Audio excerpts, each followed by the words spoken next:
That's her. That's the girl that Frank was following. I think she found something.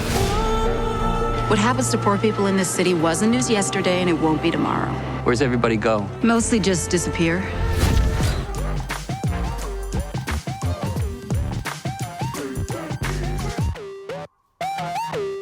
I was born in Brooklyn, so just the Where? title, Brownsville. Okay. Yeah, so just the title alone got me, curious. What's going on with this story? But it was interesting to see the behind the story of what we all today talk of as gentrification.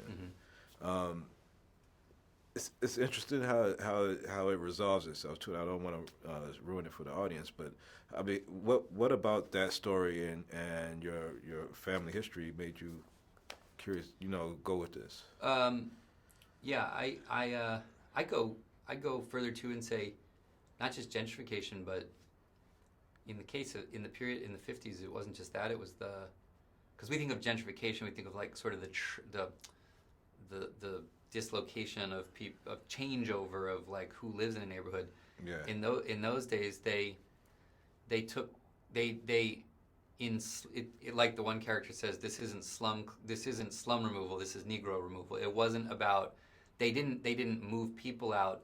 They completely raised stable, diverse, rich communities, and built the worst slums in the world. They built the projects. And so they took a thing that was rich, stable, vital, part of the vitality of a city, and they created these literally poverty traps, we would now call them.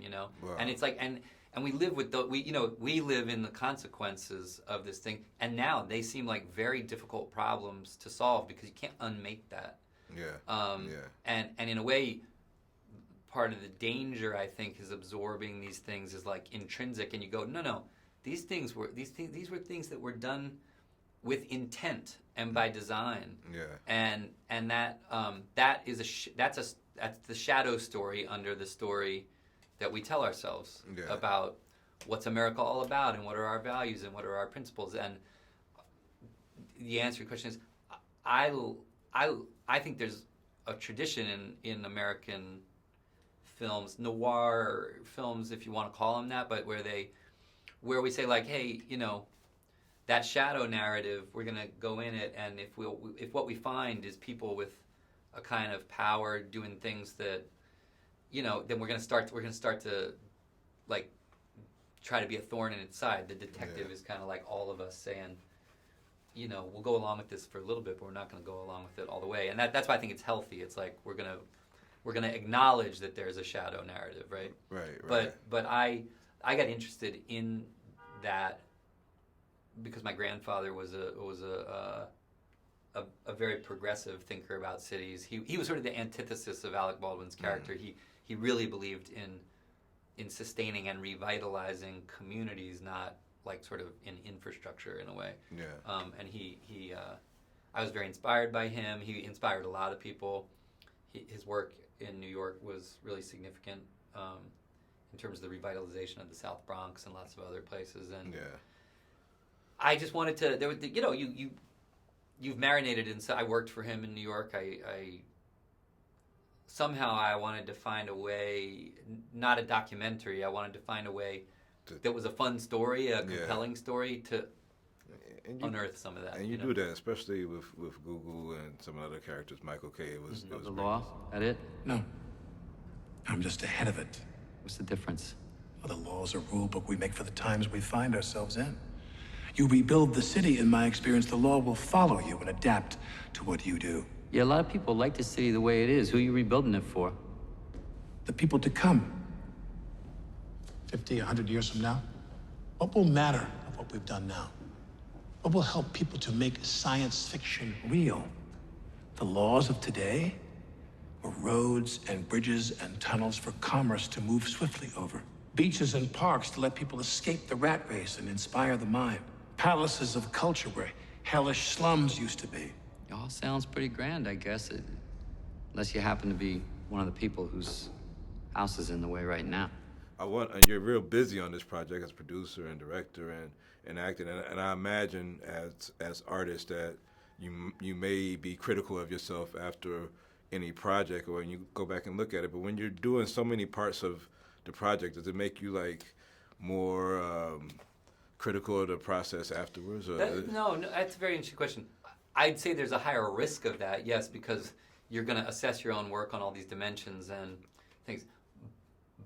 But the payoff is greater too. It's like higher risk reward, because I think when you do feel these people that you've brought together who you have a conviction in their talent and in fact they manage to all line up and move in sync, and you get that sensation of, wow, this world feels authentic and Right. real and big, and the music, this mashup of things I like, Tom York from Radiohead and Wynton Marsalis and this great composer, it's working. It's creating that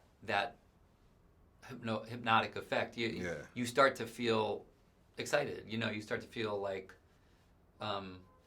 you're doing. Look, we're all influenced by something. I mean, it's funny. I talked to Spike Lee about this because one of the things I love about Spike is the same thing I love about Martin Scorsese, which is they're highly original, distinctive filmmakers, but they are like film historians. They're the first ones to say to you, this film, I borrowed from this, I studied from this. They talk about influence because they know that their voice is original and they bend those things through themselves. And I wanted to I was very affected by LA Confidential and those types of things, but I was also affected by Do the Right Thing. Like Do the Right Thing, there's a guy, he wrote, acted, produced, and directed a movie about his own community. He did it stylistically, dynamically, and he did it efficiently. And when I worked with Spike, he made the 25th Hour in 26 days. It melted my mind that he worked that way, and it affected me a lot. I was like, wait a minute, you can do these things. They don't have to be these massive behemoths. You can do it. And I also think he's never talked down to audiences. He's always believed that people can handle and will be stimulated by talking about complex social issues, right?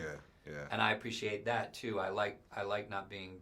So I was like, the people that come before you that inspire you, if you really fully absorb what they've done, they give you the confidence to say, let's not back off. Let's not talk down to people or be afraid to try to make a fun ride, but that has actual texture and intelligence and ideas in it. Everybody's eating a lot of cheeseburgers already. They don't need another one. Well, you inspire us all with your work, man. Keep doing it. Keep making them, writing them, acting, and we'll keep watching. Thank you. Thanks, Jamal. I appreciate it.